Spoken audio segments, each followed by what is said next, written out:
बहुचर्चित पीसीएस ज्योति मौर्य मामला अभी तक लोग पूरी तरह से भुला नहीं पाए थे कि ठीक वैसा ही एक मामला झांसी में भी सामने आया है। यहाँ एक युवक अपनी पत्नी के लिए दर दर भटक रहा है। पति की माने तो उसने लव मैरिज की थी और पत्नी को पढ़ाने के लिए खूब मेहनत मजदूरी की थी, लेकिन जब वह अकाउंटेंट बन गई तो उसे छोड़कर चली गई। पत्नी के लिए वह पुलिस से लेकर अधिकारियों के चक्कर लगा चुका है, लेकिन उसे न्याय नहीं मिला। जब बुधवार को पत्नी को लेखपाल के पद के लिए नियुक्ति पत्र मिल रहा था तो उसे खोजने के लिए वह वहां भी गया हुआ था, लेकिन उसे खाली हाथ लौटना पड़ा।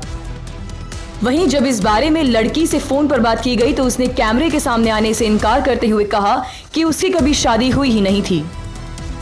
पीड़ित शख्स झांसी के शहर कोतवाली अंतर्गत बहार बाबा के अटा में रहने वाला नीरज विश्वकर्मा है। नीरज 3 भाई हैं, जिसमें से वह सबसे छोटा है। मेरा मामला ये है कि आज से 5 साल पहले हम लोग मिले थे। हम लोग ने लव मैरिज की थी, शादी की थी। उस बाकायदा हमारा सेक्शन 9 पर मुकदमे के पेपर हैं, बाकायदा सब कुछ है। हमारी पत्नी कहती है कि हमें कोई शादी नहीं हुई है।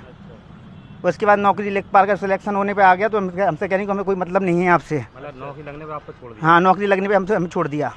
नीरज विश्वकर्मा कारपेंटर का काम करता है। करीब 5 साल पहले झांसी के सत्यमेव कॉलोनी में रहने वाली रिचा सोनी से दोस्त के घर मुलाकात हुई थी। दोनों ने करीब 2.5 साल पहले अरोच्छा मंदिर में जाकर शादी कर ली, जिसके बाद दोनों घर आए और हंसी खुशी रहने लगे। इस दौरान लड़की रिचा ने उसे बताया कि उसे आगे पढ़ना है।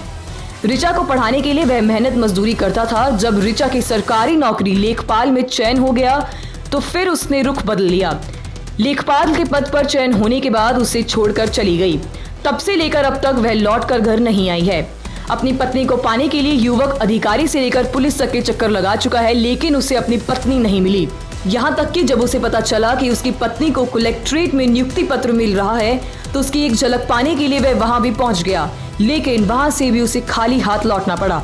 वही नियुक्ति पत्र लेकर छिपते हुए वहां से उसकी पत्नी निकली, लेकिन उससे मुलाकात नहीं की। जहां एक और पति अपनी पत्नी को वापस पाने के लिए अधिकारियों के यहाँ चक्कर लगा रहा है, वहीं दूसरी ओर लड़की का कहना है कि उसने नीरज से कभी शादी की ही नहीं थी। उसका कहना है कि यह उसे बदनाम करने की साजिश है। ताजा तरीन खबरों को जानने के लिए अभी टाइप करें दिव्य दिल्ली न्यूज। नीचे दिए गए सब्सक्राइब बटन को दबाएं और नोटिफिकेशन के लिए दिए गए बेल आइकन को क्लिक करें। हमारे वीडियोस को लाइक, शेयर और कमेंट करना ना भूलें।